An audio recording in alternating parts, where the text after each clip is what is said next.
Chapter 31. Owls. Ron's euphoria at helping Gryffindor scrape the Quidditch Cup was such that he could not settle to anything next day. All he wanted to do was talk over the match, and Harry and Hermione found it very difficult to find an opening in which to mention Grob. Not that either of them tried very hard. Neither was keen to be the one to bring Ron back to reality in quite such a brutal fashion. As it was another fine warm day, they persuaded him to join them in studying under the beech tree on the edge of the lake, where they stood less a chance of being overheard than in the common room. Ron was not particularly keen on this idea at first. He was thoroughly enjoying being patted on the back by Gryffindors walking past his chair, not to mention the occasional outburst of "Weasley's our king," but agreed after a while that some fresh air might do him good. They spread their books out in the shade of the beech tree, and sat down while Ron talked them through his first save of the match for what felt like the dozenth time.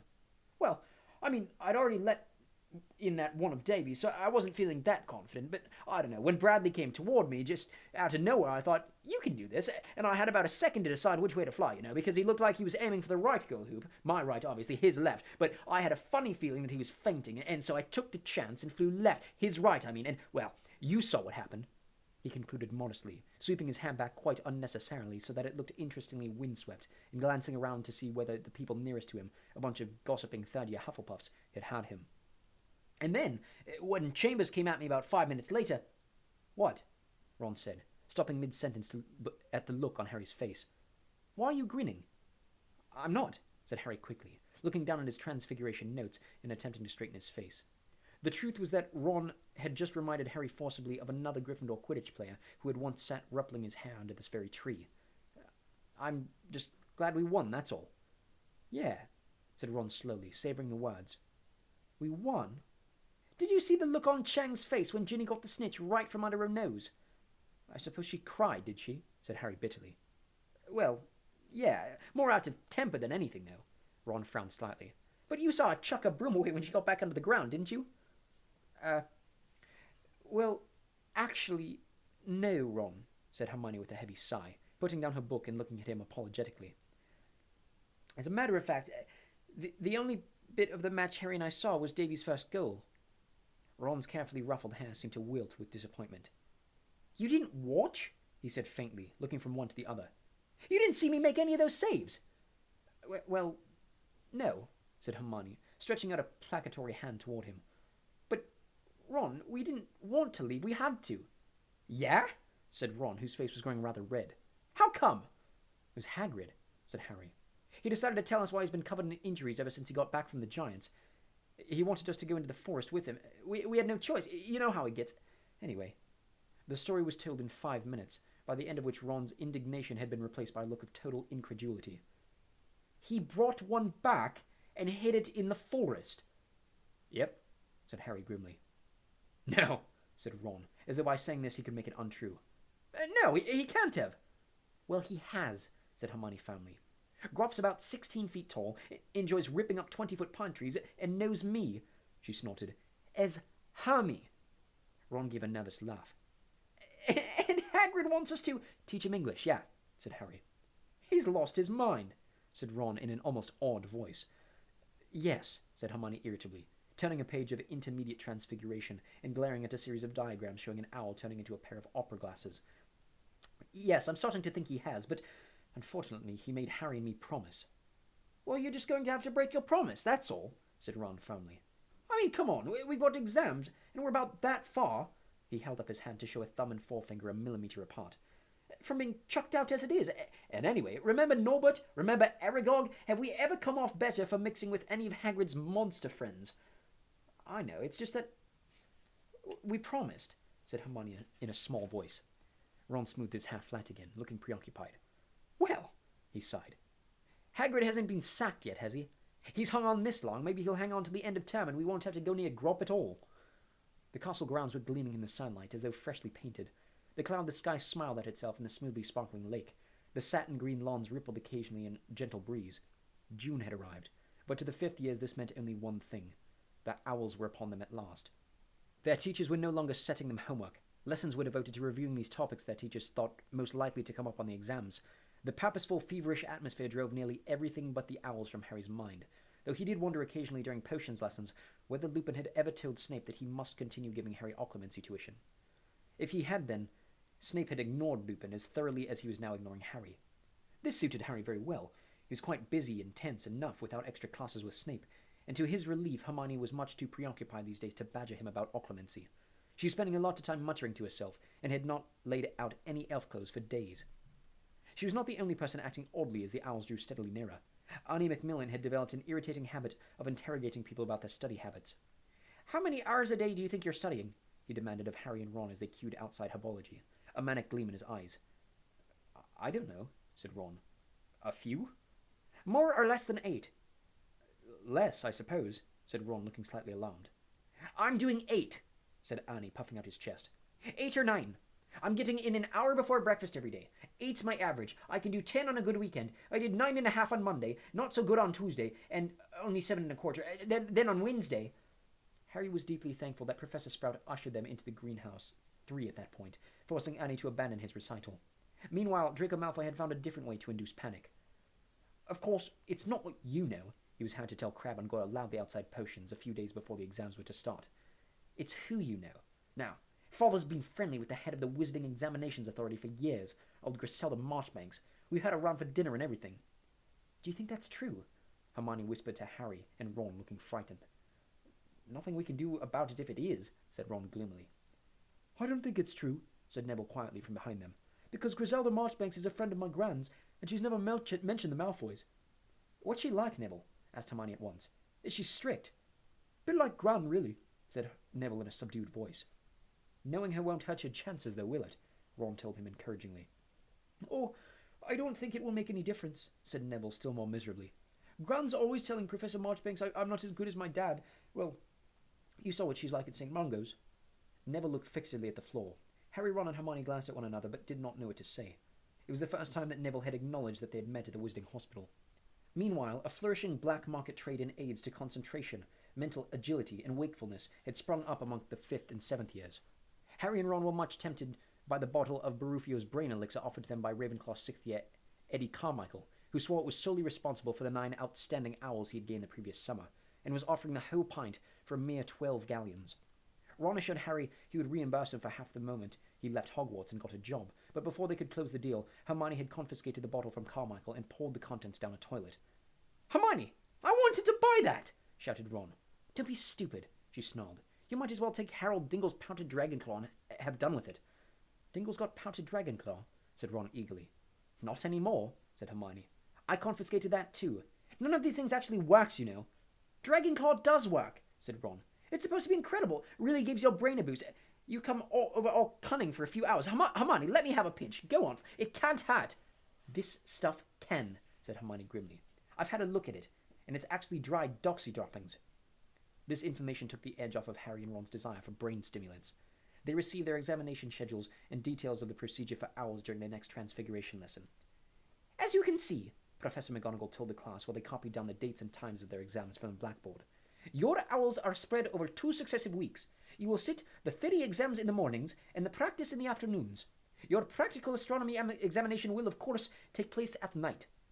Now, I must warn you that the most stringent anti-cheating charms have been applied to your examination papers.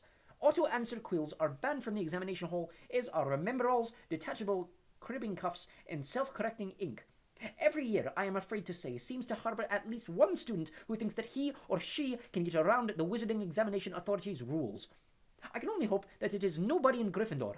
Our new headmistress," Professor McGonagall pronounced the word with the same look on her face that Aunt Petunia had whenever she was contemplating a particularly stubborn bit of dirt, "has asked the heads of house to tell their students that cheating will be punished most severely because, of course, your examination results will reflect upon the headmistress's new regime at the school." Professor McGonagall gave a tiny sigh. Harry saw the nostrils of her sharp nose flare. "However, that is no reason not to do your very best. You have your own futures to think about." "Please, Professor," said Hermione, her hand in the air. "When will we find out our results?" "An owl will be sent to you sometime in July," said Professor McGonagall. "Excellent," said Dean Thomas in an audible whisper. "So we don't have to worry about it till the holidays." Harry imagined sitting in his bedroom in Privet Drive in 6 weeks' time, waiting for his owl results. Well, he thought dully, at least he would be sure of one bit of post next summer. Their first exam, Theory of Charms, was scheduled for Monday morning. Harry agreed to test Hermione after lunch on Sunday, but regretted it almost at once. She was very agitated, and kept snatching the book back from him to check that she'd gotten the answer completely right, finally hitting him hard on the nose with the sharp edge of achievement in charming. "Why don't you just do it yourself?" he said firmly, handing the book back to her, his eyes watering. Meanwhile, Ron was reading 2 years of charms notes with his fingers in his ears, his lips moving soundlessly. Seamus was lying flat on his back on the floor, reciting the definition of a substantive charm, while Dean checked it against the standard book of spells grade 5, and Parvati and Lavender, who were practicing basic locomotion charms, were making their pencil cases race each other around the edge of the table. Dinner was a subdued affair that night. Harry and Ron did not talk much, but ate with gusto, having studied hard all day. Hermione, on the other hand, kept putting down her knife and fork and diving under the table for her bag, from which she would seize a book to check some fact or figure. Ron was just telling her that she ought to eat a decent meal or she would not sleep that night, when her fork slid from her limp fingers and landed with a loud tinkle on her plate. "Oh my goodness," she said faintly, staring into the entrance hall. "Is that them? Is that the examiners?" Harry and Ron whipped around on a bench. Through the doors to the great hall they could see Umbridge standing with a small group of ancient-looking witches and wizards. Umbridge, Harry was pleased to see, looked rather nervous. "Shall we go and have a closer look?" said Ron. Harry and Hermione nodded as they hastened toward the double doors into the entrance hall, slowing down as they stepped over the threshold to walk sedately past the examiners. Harry thought Professor Marchbanks must be the tiny stupid witch, with a face so lined it looked as though it had been draped in cobwebs. Umbridge was speaking to her very deferentially. Professor Marchbanks seemed to be a little deaf. She was answering Umbridge very loudly, considering that they were only a foot apart. "Johnny was fine! Johnny was fine! We've made it plenty of times before," she said impatiently. "Now, I haven't heard from Dumbledore lately," she added, peering around the hall as though hopeful he might suddenly emerge from a broom cupboard. "No idea where he is, I suppose?" "None at all," said Umbridge, shooting a malevolent look at Harry, Ron, and Hermione, who were now dawdling around the foot of the stairs as Ron pretended to do up his shoelace. "But I dare say the Ministry of Magic will track him down soon enough." "I doubt it," shouted tiny Professor Marchbanks. "Not if Dumbledore doesn't want to be found. I should know. Examined him personally in Transfiguration and Charms when he did Newts. Did things with a wand I'd never seen before." "Yes. Well," said Professor Umbridge, as Harry, Ron, and Hermione dragged their feet up the marble staircase as slowly as they dared. "Let me show you to the staff room. I dare say you'd like a cup of tea after your journey." It was an uncomfortable sort of an evening. Everyone was trying to do some last-minute studying, but nobody seemed to be getting very far. Harry went to bed early, but then lay awake for what felt like hours. He remembered his careers consultation and McGonagall's furious declaration that she would help him become an Auror if it was the last thing she did. He wished he had expressed a more achievable ambition now that the exam was here. He knew that he was not the only one lying awake, but none of the others in the dormitory spoke, and finally, one by one, they fell asleep. None of the fifth years talked very much at breakfast next day either. Parvati was practicing incantations under her breath, while the salt cellar in front of her twitched. Hermione was reading Achievement in Charming so fast that her eyes appeared blurred, and Neville kept dropping his knife and fork and knocking over the marmalade. Once breakfast was over, the 5th and 7th years milled around the entrance hall, while the other students went off to lessons. Then, at 9:30, they were called forward class by class to re-enter the great hall, which was now arranged exactly as Harry had seen it in the Pensieve when his father, Sirius, and Snape had been taking their owls. The 4 house tables had been removed and replaced instead with many tables, for one, all facing the staff table end of the hall, where Professor McGonagall stood facing them. When they were all seated and quiet, she said, "You may begin," and turned over an enormous hourglass on the desk beside her, on which were also spare quills, ink bottles, and rolls of parchment. Harry turned over his paper, his heart thumping hard. 3 rows to his right and 4 seats ahead, Hermione was already scribbling. He lowered his eyes to the first question. A. Give the incantation, and B. Describe the wand movement required to make objects fly. Harry had a fleeting memory of a club soaring high into the air and landing loudly on the thick skull of a troll. Smiling slightly, he bent over the paper and began to write. "Well, it wasn't too bad, was it?" asked Hermione anxiously in the entrance hall 2 hours later, still clutching the exam paper. "I'm not sure I did myself justice on cheering charms. I just ran out of time. Did you put in the counter charm for hiccups? I wasn't sure whether I ought to. It felt like too much. And on question 23... "Hermione," said Ron sternly, "we've been through this before. We're not going through every exam afterward. It's bad enough doing them once." The 5th years ate lunch with the rest of the school. The 4 house tables reappeared over the lunch hour, and then trooped off into the small chamber beside the great hall, where they were to wait until called for the practical examination. As small groups of students were called forward in alphabetical order, those left behind muttered incantations and practiced wand movements, occasionally poking one another in the back or eye by mistake. Hermione's name was called. Trembling, she left the chamber with Anthony Goldstein, Gregory Goyle, and Daphne Greengrass. Students who had already been tested did not return afterward, so Harry and Ron had no idea how Hermione had done. "She'll be fine. Remember, she got 112% on one of our charms tests," said Ron. 10 minutes later, Professor Flitwick called, "Parkinson, Pansy, Patil, Padma, Patil, Pavati, Potter, Harry." "Good luck," said Ron quietly. Harry walked into the great hall, clutching his wand so tightly his hand shook. "Professor Tofty is free, Potter," squeaked Professor Flitwick, who was standing just inside the door. He pointed Harry toward what looked like the very oldest and baldest examiner, who was sitting behind a small table in a very far corner, a short distance from Professor Marchbanks, who was halfway through testing Draco Malfoy. "Potter, is it?" said Professor Tofty, consulting his notes and peering over his pince nez at Harry as he approached. "The famous Potter." Out of the corner of his eye, Harry distinctly saw Malfoy throw a scathing look over at him. The wine glass Malfoy had been levitating fell to the floor and smashed. Harry could not suppress a grin. Professor Tofty smiled back at him encouragingly. "That's it," he said in his quavery old voice. "No need to be nervous. Now, if I could ask you to take this egg cup and make it do some cartwheels for me."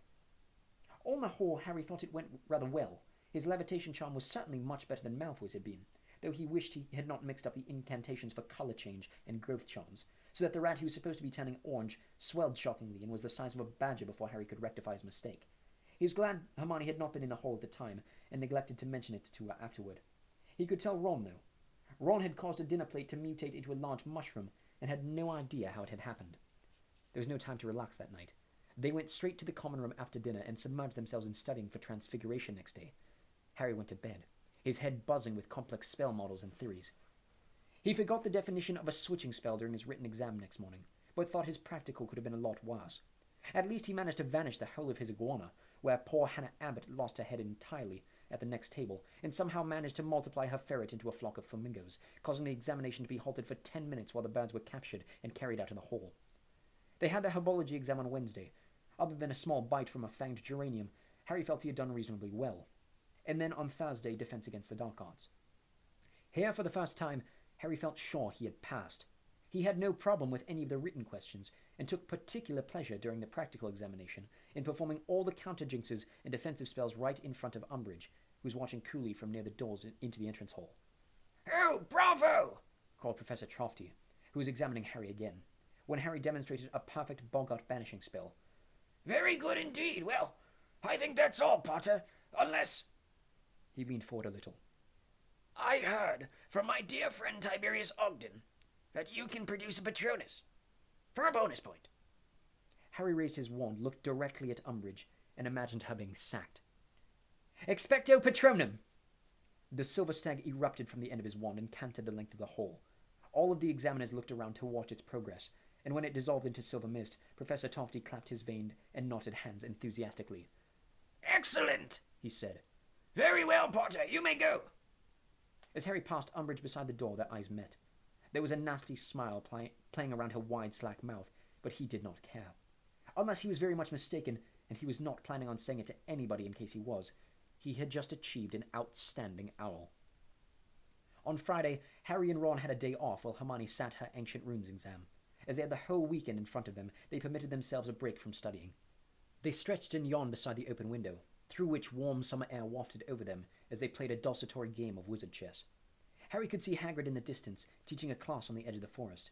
He was trying to guess what creatures they were examining. He thought it must be unicorns because the boys seemed to be standing back a little, when the portrait hole opened and Hermione clambered in looking thoroughly bad-tempered. "How are the ruins?" said Ron, yawning and stretching. "I mistranslated AWAS," said Hermione furiously. "It means partnership, not defense. I mixed it up with IWAS." "Ah, well," said Ron lazily. "That's only one mistake, isn't it? You'll still get—" "Oh, shut up," said Hermione angrily. "It could be the one mistake that makes the difference between a pass and a fail. And what's more, someone's put another niffler in Umbridge's office. I don't know how they got it through that new door, but I just walked past there, and Umbridge is shrieking her head off. By the sound of it, it tried to take a chunk out of her leg." "Good," said Harry and Ron together. "It is not good," said Hermione hotly. "She thinks it's Hagrid doing it, remember? And we do not want Hagrid chucked out." "He's teaching at the moment. She can't blame him," said Harry, gesturing out of the window. "You're so naive sometimes, Harry. You really think Umbridge will wait for proof," said Hermione, who seemed determined to be in a towering temper. and she swept off toward the girls' dormitories, banging the door behind her.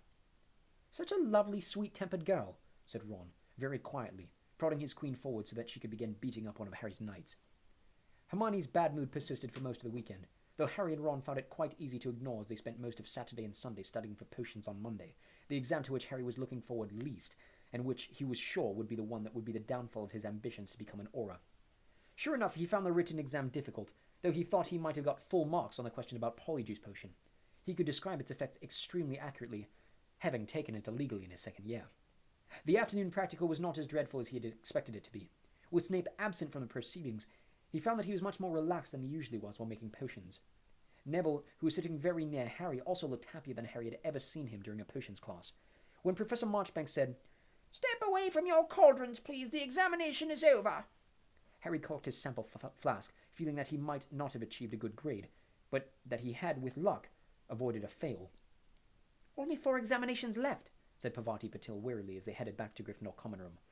"Only?" said Hermione snappishly. "I've got arithmancy, and it's probably the toughest subject there is." Nobody was foolish enough to snap back, so she was unable to vent her spleen on any of them, and was reduced to telling off some first years for giggling too loudly in the common room. Harry was determined to perform well in Tuesday's Care of Magical Creatures exam, so as to not let Hagrid down. The practical examination took place in the afternoon on the lawn on the edge of the Forbidden Forest, where students were required to correctly identify the canal hidden among a dozen hedgehogs. The trick was to offer them all milk in turn. Canals, highly suspicious creatures whose quills had magical properties, generally went berserk at what they saw as an attempt to poison them. Then demonstrate correctly handling of a bowtruckle, feed and clean a firecrab without sustaining serious burns, and choose from a wide selection of food, the diet they would give a sick unicorn. Harry could see Hagrid watching anxiously out of his cabin window. When Harry's examiner, a plump little witch this time, smiled at him and told him he could leave, Harry gave Hagrid a fleeting thumbs up before heading back up to the castle. The astronomy theory exam on Wednesday morning went well enough. Harry was not convinced he had got the names of all of Jupiter's moons right, but was at least confident that none of them was inhabited by mice. They had to wait until evening for their practical astronomy. The afternoon was devoted instead to divination. Even by Harry's low standards in divination, the exam went very badly. He might as well have tried to see moving pictures in the desktop as in the stubbornly blank crystal ball.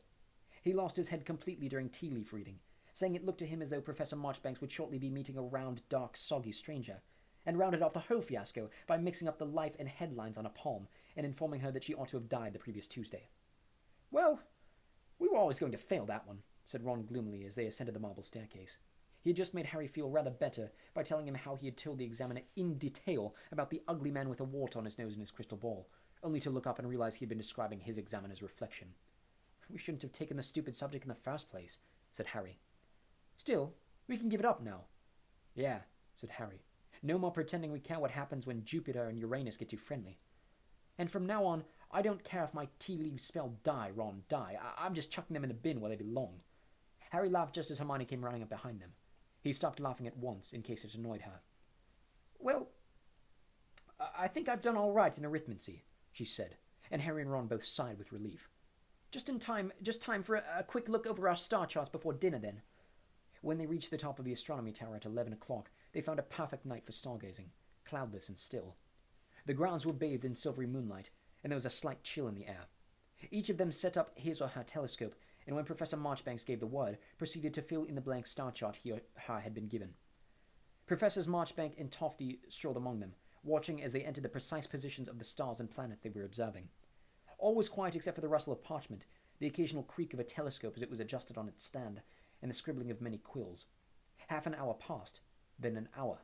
The little squares of reflected gold light flickering on the ground below started to vanish as lights in the castle windows were extinguished. As Harry completed the constellation Orion on his chart, however, the front doors of the castle opened directly below the parapet where he was standing, so that light spilled down the stone steps a little way across the lawn. Harry glanced down as he made a slight adjustment to the position of his telescope, and saw 5 or 6 elongated shadows moving over the brightly lit grass before the doors swung shut and the lawn became a sea of darkness once more. Harry put his eye back to his telescope and refocused it, now examining Venus. He looked down at his chart to enter the planet there, but something distracted him. Pausing with his quill suspended over the parchment, he squinted down into the shadowy grounds and saw half a dozen figures walking over the lawn. If they had not been moving, and the moonlight had not been gilding the tops of their heads, they would have been indistinguishable from the dark ground on which they stood. Even at this distance, Harry had a funny feeling that he recognized the walk of the squattest among them, who seemed to be leading the group. He could not think why Umbridge would be taking a stroll outside past midnight, much less accompanied by 5 others. Then somebody coughed behind him, and he remembered that he was halfway through an exam. He had quite forgotten Venus's position. Jamming his eye to his telescope, he found it again and was again on the point of entering it on his star chart when, alert for any odd sound, he heard a distant knock that echoed through the deserted grounds, followed immediately by the muffled barking of a large dog. He looked up, his heart hammering. There were lights on in Hagrid's windows, and the people he had observed crossing the lawn were now silhouetted against them. The door opened, and he distinctly saw 6 tiny but sharply defined figures walk over the threshold. The door closed again, and there was silence. Harry felt very uneasy. He glanced around to see whether Ron or Hermione had noticed what he had, but Professor Marchbanks came walking behind him at that moment, and not wanting to appear as though he was sneaking looks at anyone else's work, he hastily bent over his star chart and pretending to be added notes to it while really peering over the top of the parapet towards Hagrid's cabin. Figures were now moving across the cabin windows, temporarily blocking the light. He could feel Professor Marchbanks' eyes on the back of his neck, and pressed his eye again to his telescope, staring up at the moon, though he had marked its position an hour ago. But as Professor Marchbanks moved on, he heard a roar from the distant cabin that echoed through the darkness right to the top of the astronomy tower. Several of the people around Harry ducked out from behind the telescopes, and peered instead in the direction of Hagrid's cabin. Professor Tofty gave another dry little cough. "Try and concentrate now, boys and girls," he said softly. Most people returned to their telescopes. Harry looked to his left. Hermione was gazing transfixed at Hagrid's. 20 minutes to go, said Professor Tofty. Hermione jumped and returned at once to a star chart. Harry looked down at his own and noticed that he had mislabeled Venus as Mars. He bent to correct it. There was a loud bang from the grounds. Several people said, "Ouch!" as they poked themselves in the face with the ends of their telescopes, hastening to see what was going on below. Hagrid's door had burst open, and by the light flooding out of the cabin they saw him quite clearly, a massive figure roaring and brandishing his fists, surrounded by 6 people, all of whom, judging by the tiny threads of red light they were casting in his direction, seemed to be attempting to stun him. "No!" cried Hermione. "My dear," said Professor Tofty in a scandalized voice. "this is an examination." But nobody was paying the slightest attention to their star charts anymore. Jets of red light were still flying beside Hagrid's cabin, yet somehow they seemed to be bouncing off him. He was still upright, and still, as far as Harry could see, fighting. Cries and yells echoed across the grounds. A man yelled, "Be reasonable, Hagrid!" and Hagrid roared, "Reasonable be damned! You won't take me like this, dollish!" Harry could see the tiny outline of Fang, attempting to defend Hagrid, leaping at the wizards surrounding him until a stunning spell caught him and he fell to the ground. Hagrid gave a howl of fury, lifted the culprit bodily from the ground, and threw him. The man flew what looked like 10 feet and did not get up again. Hermione gasped, both hands over her mouth. Harry looked around at Ron and saw that he too was looking scared. None of them had ever seen Hagrid in a real temper before. "Look!" squealed Parvati, who was leaning over the parapet and pointing to the foot of the castle, where the front doors seemed to have opened again. More light had spilled out onto the dark lawn, and a single long black shadow was now rippling across the lawn. "Now, really," said Professor Tofty anxiously. "Only 16 minutes left, you know." But nobody paid him the slightest attention. They were watching the past and now sprinting toward the battle beside Hagrid's cabin. "How dare you!" the figure shouted as she ran. "How dare you!" "It's McGonagall," whispered Hermione. "Leave him alone! Alone, I say!" said Professor McGonagall's voice through the darkness. "On what grounds are you attacking him? He has done nothing, nothing to warrant such—" Hermione, Parvati, and Lavender all screamed. No fewer than 4 stunners had shot from the figures around the cabin toward Professor McGonagall.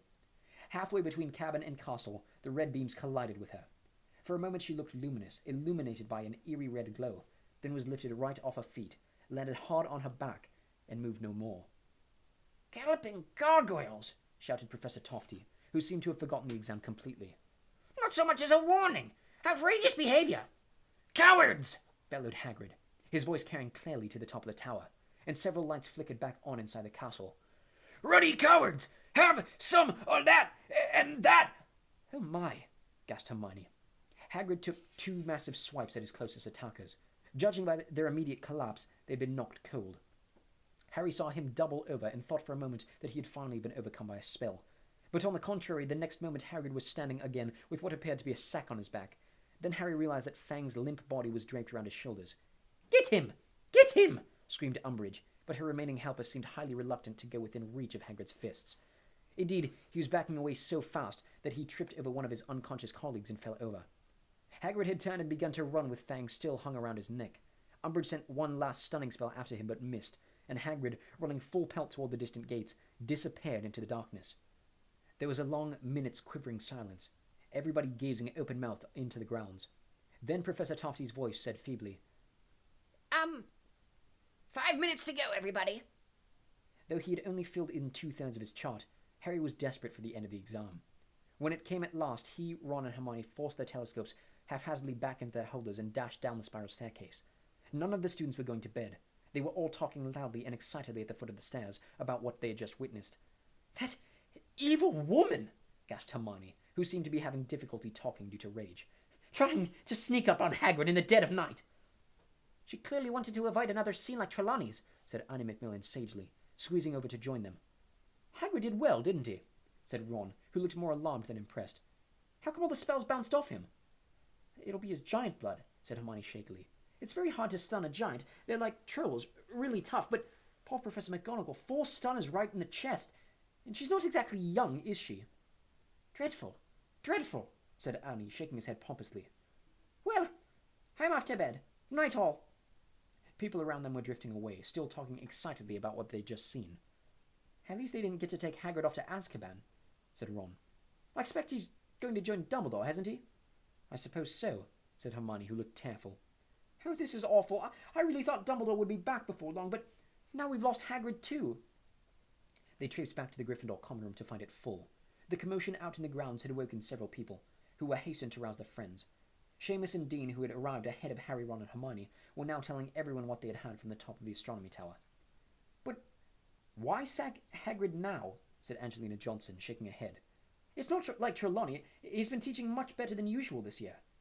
"Umbridge hates part humans," said Hermione bitterly, flopping down into an armchair. "She was always going to try and get Hagrid out."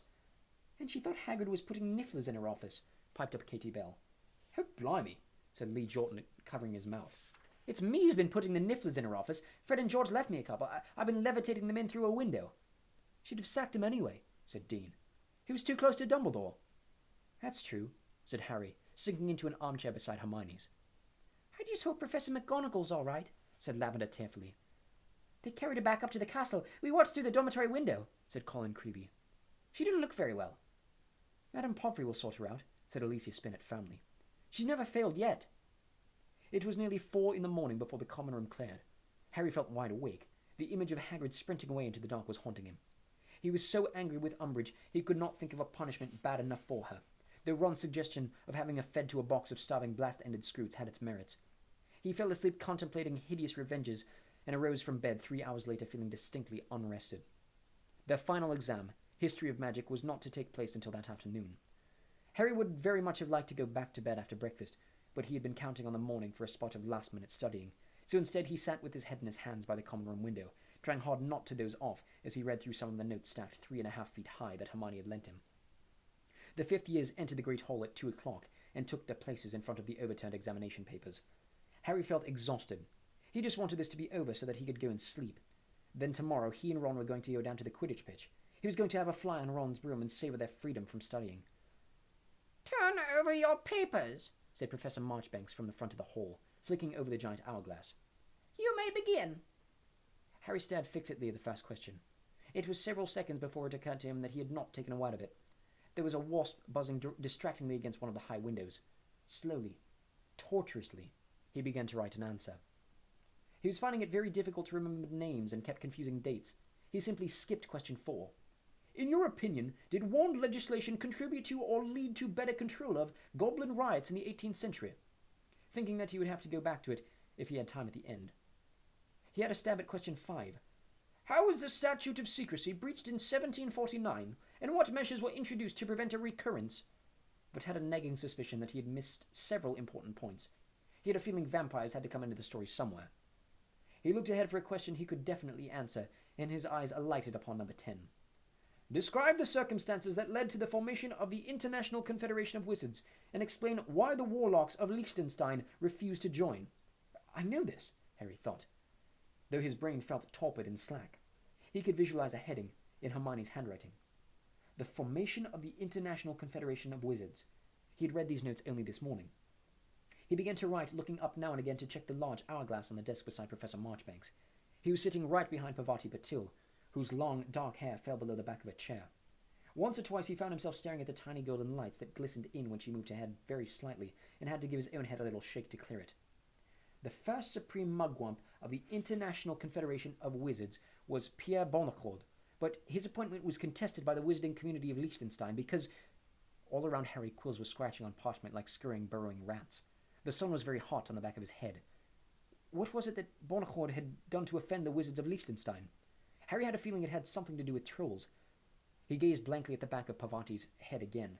If he could only perform legilimency and open a window on the back of the head and see what it was about trolls that had caused the breach between Pierre Bonnecord and Liechtenstein. Harry closed his eyes and buried his face in his hands, so that the glowing reds of his eyelids grew dark and cool. Bonnecord had wanted to stop troll hunting, to give the trolls rights, but Liechtenstein was having problems with a tribe of particularly vicious mountain trolls. That was it. He opened his eyes. They stung and watered at the sight of the blazing white parchment. Slowly he wrote 2 lines about the trolls, then read through what he had done so far. It did not seem very informative or detailed, yet he was sure Hermione's notes on the Confederation had gone on for pages and pages. He closed his eyes again, trying to see them, trying to remember. The Confederation had met for the first time in France. Yes, he had written that already.